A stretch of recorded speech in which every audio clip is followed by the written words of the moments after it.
you go. I'm sorry. I knew I was going to do that.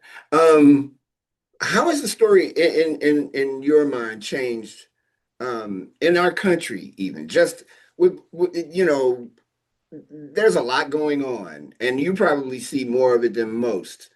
How do you feel like the story has changed in the last year or so? Whose story? The country story? Our stories?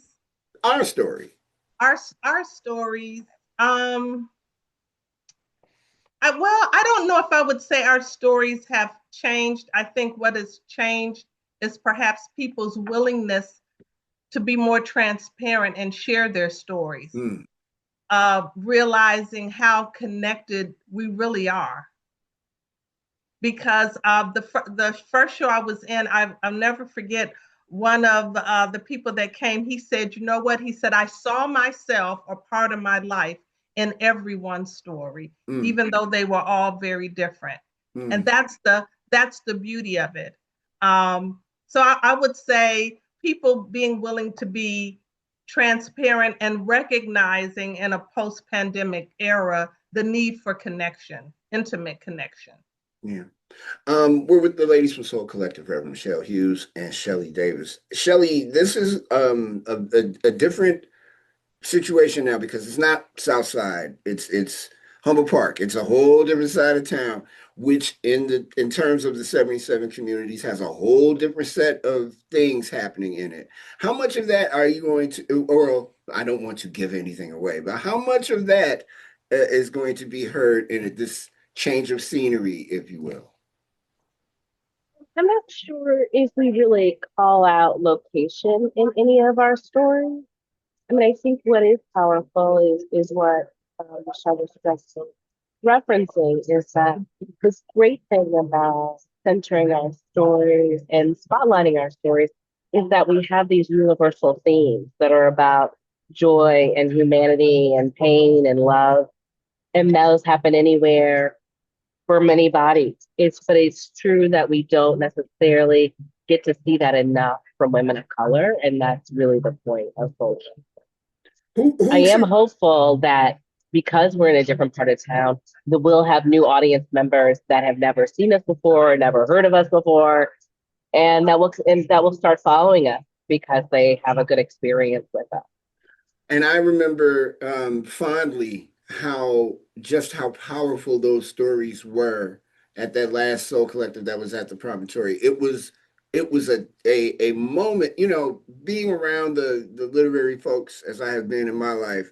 It's always good to see people come together and tell their story and be able to say their piece because there's so much suppressing of voices, particularly women, particularly black women. Although, if we're being honest with ourselves, I don't know how far we would be without the black and brown folks in our country. But I've always appreciated a good story. What makes a good story? Either of you can take that one. Okay, I'll take a stab at it. I think what makes a good story is a universal theme with intimate touching points, Oh, well, yes. Yes. right? Because so much of what we experience as humans is universal: loss, belonging, loving, uh, betrayal, reminiscing. And we think that it's so our experience of it is intimate, but the theme is so human and universal. I think when you build those things in a story, that's how you reach people. What do you say, Shelley? Yeah, I think there are a couple of things that I try and share with my stories. One is my own vulnerability. So the story that I told at the promontory was about my own heartbreak and my own realization when the election didn't go as I expected. Mm. And all of my excitement that led up to that moment, and then the big letdown that I experienced, and quite frankly, the surprise that I experienced.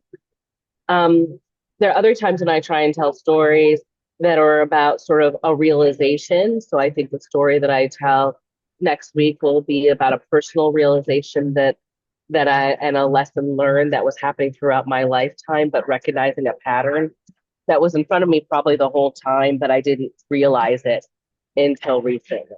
Hmm. Well, look, I know for a fact that these stories are going to be dynamic.